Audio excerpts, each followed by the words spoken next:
రాంబాబు గారు పెద్దలు గౌరవనీయులు మన ఆపద్ బాంధవుడు మన కేటీఆర్ సార్ గారు మిగతా పెద్దలందరికీ కూడా సభకు అందరికీ కూడా నమస్కారం. మా అన్నలకు అక్కలకు చెల్లెళ్ళకు తమ్ముళ్ళకు పత్రిక మిత్రులకు నేను 2 నిమిషాలు మాట్లాడతా. చాలా ఘోరం అయిపోతుంది. కేంద్రం కూడా కొత్త చట్టాలు తెచ్చి మిమ్మల్ని అణిచివేస్తుంది. ట్రేడ్ యూనియన్లు లేకుండా చేయాలని భూస్థాపితం చేయాలని డిసైడ్ చేసుకున్నారు. దానికి తోడు రాష్ట్రం కూడా దానికి తొత్తులు పలుకుతున్నది. కాబట్టి మనం ఇప్పటికైనా మేల్కోవాలి. మీకు పోరాటం ఏం కొత్త కాదు. మీరు 40-30 ఏళ్ళ సంది 70 ఏళ్ళ సంది కొట్లాడుతూనే ఉన్నారు, పోరాడుతూనే ఉన్నారు. ప్రతిరోజు మీది పోరాటమే. మీ పోరాటానికి ఇప్పుడు మా కేటీఆర్ సార్ తోడైతాడు, మీకు అన్ని విధాలా సహకరిస్తాడు. లీగల్గా మా వినోదన్న కానీ మా బీఆర్ఎస్ పార్టీ తరఫున మీ ఖర్చులకు కానీ మంచికి కానీ ఢిల్లీకి కూడా తీసుకుపోయి జంతర్ మంతర్ కాడ కూడా మనం ధర్నా చేసి ఈ అమెండ్మెంట్లు మళ్ళీ అమెండ్మెంట్ చేసేదాకా మనం వదలనే వద్దు. ఇప్పుడు తెలంగాణలో చూస్తున్నాం మనం ఈ 2 ఏళ్ల సంది ఈఎస్ఐలో మందులు లేవు, కిడ్నీ పేషెంట్లు ఉన్నారు, క్యాన్సర్ పేషెంట్లు ఉన్నారు. అప్పుడు మేము ఒక్కొక్క బ్యాగ్ నిండా నింపిస్తుంటే నెలకు రేషన్ లెక్క మందులు. అసలుంటిది ఇప్పుడు మందులే పైసలు వస్తున్నాయి కేంద్రంకి వెళ్ళి, కానీ వాళ్ళు ఇస్తలేరు, మందులు కొంటలేరు, మందుల వాళ్ళకి పైసలు ఇస్తలేరు. ఏడోళ్ళు వాళ్ళంతా గప్చుప్ అయిపోయింది. అన్నీ బంద్ అవుతాయి రేపు. ఆర్టీసీ కూడా అట్నే అవుతాయి. అన్ని సమస్యలే, ప్రతి దాంట్లో సమస్యలు. ఇప్పుడు చూడు కొత్త రూల్స్. ఇప్పుడు రింగ్ రోడ్ లోపల ఉన్న ఇండస్ట్రీస్ అంతా అమ్ముతామంటే కార్మికులు ఎక్కడ పోవాలి?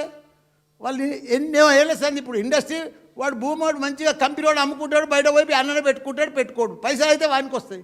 మరి ఈ కార్మికుడిడా ఇంతో అంతో గుడిసేసుకున్నాడు, ఇల్లు కట్టుకుండు, పిల్లల్ని స్కూల్ చదివిస్తుండు, వాడు యాడికి పోవాలి? ఈ కంపెనీ నెంబడి ఆడికి పోతాడా? ఊరవతలకి పోడు కదా. వాంది ఏం బతుకు కావాలి? వాడు ఎంత అన్యాయం అయిపోతాడు? వాని జీవితం ఎట్లా కావాలి? మొన్న ఇదే మన సీఎం రేవంత్ రెడ్డి గారు జూబ్లీ హిల్స్లో ఎలక్షన్లో ఒక మాట చెప్పిండు సినీ కార్మికుల దగ్గరకు వచ్చి, ఎవడైతే టికెట్ సినిమాకు పెంచుకుంటాడో వాళ్ళకు 20% కార్మికులకు, సినీ కార్మికులకు ఇవ్వాలన్నాడు. మరి ఈడ కూడా అదే చట్టం తీసుకురా. ఎవడైతే భూమి అమ్ముతుండో 20% ఆ భూమిలో వాల్యూ కార్మికులకు ఇచ్చేసాయి. నువ్వు కమ్ముకొని పో, ఓ చట్టం తీసుకురా. మనం కూడా ఇదంతా ఆయన చెప్పిన దానికి ఆయననే అడుగుతున్నాం. మనం అందరం కూడా ఇప్పుడు ఇక్కడ లీగల్ టీం తోటి మన రామన్న చెప్తాడు, ఇవన్నీ కూడా లెటర్లు రాసి ఢిల్లీ దాకా కూడా రాసి మనం అందరం కూడా పోయి తెలంగాణలో మన కేంద్రంలో 2 జాగాలలో కొట్లాడే అవసరం ఉన్నది. మీ అందరికి కూడా మద్దతుగా మా బీఆర్ఎస్ పార్టీ ఉంటుంది. దానికి తోడు నా వంతు ఖర్చుల కింద 10 లక్షల రూపాయలు పార్టీలో జమ చేస్తా.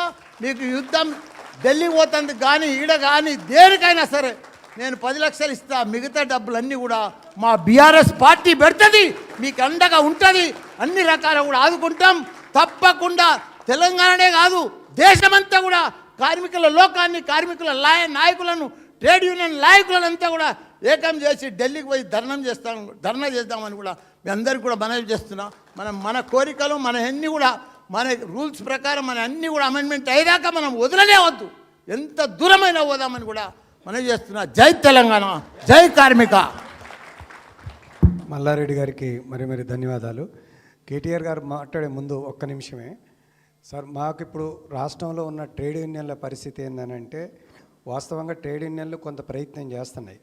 కానీ ఏమైనప్పటికీ కూడా ఇక్కడ ట్రెడిషనల్గా వామపక్ష ట్రేడ్ యూనియన్లు ఇక్కడ ఆర్గనైజేషన్లు కొంచెం బలంగా ఉండే, గత కొంతకాలం నుంచి వామపక్ష ట్రేడ్ యూనియన్లు బాగా బలహీనపడ్డాయి.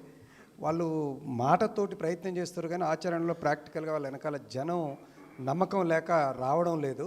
కాబట్టి తెలంగాణకి డెఫినెట్గా ఈరోజు మనకు కార్మిక వర్గానికి కూడా స్పెషల్గా గులాబీ జెండానే అండ. అది లేకపోతే చేయగలిగింది ఏం లేదు, నష్టపోయేటోడు ఇంకొంచెం ఎక్కువ నష్టపోతాడు. కానీ ఈరోజు మనం మీ నాయకత్వంలో ట్రేడ్ యూనియన్లను నడపడానికి ట్రేడ్ యూనియన్ టీం అంతా కూడా గట్టిగా ఉంది.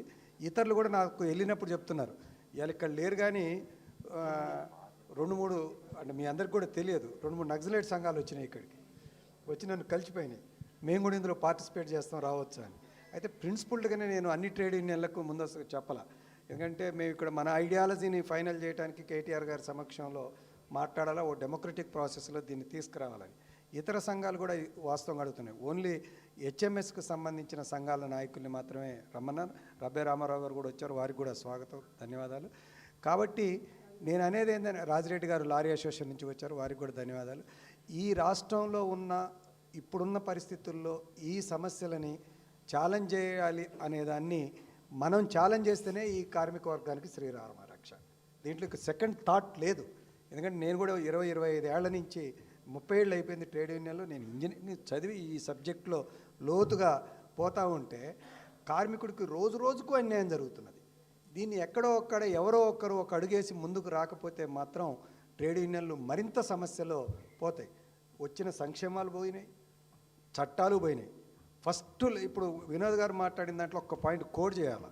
ఎందుకంటే మనోళ్ళు కూడా చాలామంది చదవట్లేదు. ఈ నీతి ఆయోగ్ అనే అంశం మీద ఫస్ట్ లేబర్ కాన్ఫరెన్స్లోనే ఇండియాలోన చర్చ జరిగింది, చాలా లోతైన చర్చ జరిగింది. అప్పట్లో కూడా మొట్టమొదట స్వతంత్రానికి ముందు ఈ డిస్కషన్ జరిగినప్పుడు, స్వతంత్రం తర్వాత డిస్కషన్ జరిగినప్పుడు ఒకే ఒక్క వాదన అంబేద్కర్ గారిది కానీ మిగతా వాళ్ళందరూ కానీ, నేను ఒక్క పేరు గజేందర్ చీఫ్ జస్టిస్ గజేందర్ గడ్కర్ అనే వారు ఈ ట్రేడ్ యూనియన్ల దాని మీద చట్టాలు చేయటం, లెజిస్లేటివ్ సపోర్ట్ ఉంటే తప్ప వీళ్ళ హక్కులు కాపాడబడవు అని చెప్పేసి చాలా స్పష్టమైన ఆర్గ్యుమెంట్ని పెట్టిన తర్వాతనే ఈ చట్టాలు ఇంకా కొంత అనేక మోడిఫికేషన్స్ తోటి ముందుకు వచ్చినాయి.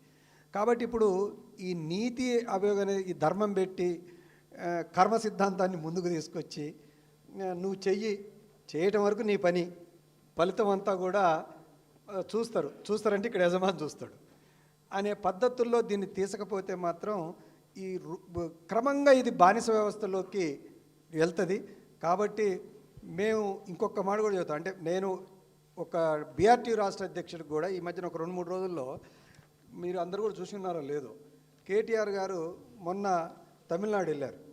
తమిళనాడులో ఒక ఇంటర్వ్యూ జరిగింది. నేను ఒక 3 సార్లు దాన్ని చూశాను. మా అబ్బాయికి కూడా లేదా నువ్వు 4-5 సార్లు అది చూడు ఫస్ట్ అని చెప్పేసి అట్ట చూడు. ఇవాళ దేశంలో ఆర్గ్యుమెంట్ని ఎస్టాబ్లిష్ చేసే లాజిక్ సిస్టము ఒక ఇష్యూ వచ్చినప్పుడు కేటీఆర్ గారు కన్విన్సింగ్గా చాలా బ్రహ్మాండంగా మాట్లాడతారు. ఇంతకుముందు బహుశా వినోద్ గారికి అయితే సీతారాం గారి ఆర్గ్యుమెంట్ కూడా, సీతారాం యేచూరి ప్రజెంటేషన్ స్టైల్, అంటే విషయం చెప్పటమే కాదు, విషయాన్ని కన్విన్సింగ్గా వినేటట్టుగా చెప్పగలగటం కూడా ఇవాళ ఉన్నది. కాబట్టి నేను పర్సనల్ కూడా విజ్ఞప్తి చేస్తుంది ఏంటంటే, మల్లారెడ్డి గారు కూడా చెప్పినట్టు ఇవాళ ఉన్న పరిస్థితుల్లో తెలంగాణ కార్మిక వర్గం చేసే పోరాటం దేశానికి కూడా ఒక ఉపయోగపడేటట్టు ఉండాలా. ఆ రకంగా మాకు డైరెక్షన్స్ ఇస్తే ఈ 4 లేబర్ కోడ్లు ఆపాలా. ఏప్రిల్ 1వ తారీఖు నుంచి అమలు జరగబోతూ ఉన్నాయి. దానికి అనుగుణంగా ఒక రియాక్షన్ వస్తూ ఉంది అని చెప్పేసి వాతావరణం సృష్టించేటట్టుగా కృషి చేయాలా. దానికి మీ సహాయ సహకారాలు ఉన్నాయి. ఇక్కడ 1-2 వ్యక్తులు మాట్లాడేటప్పుడు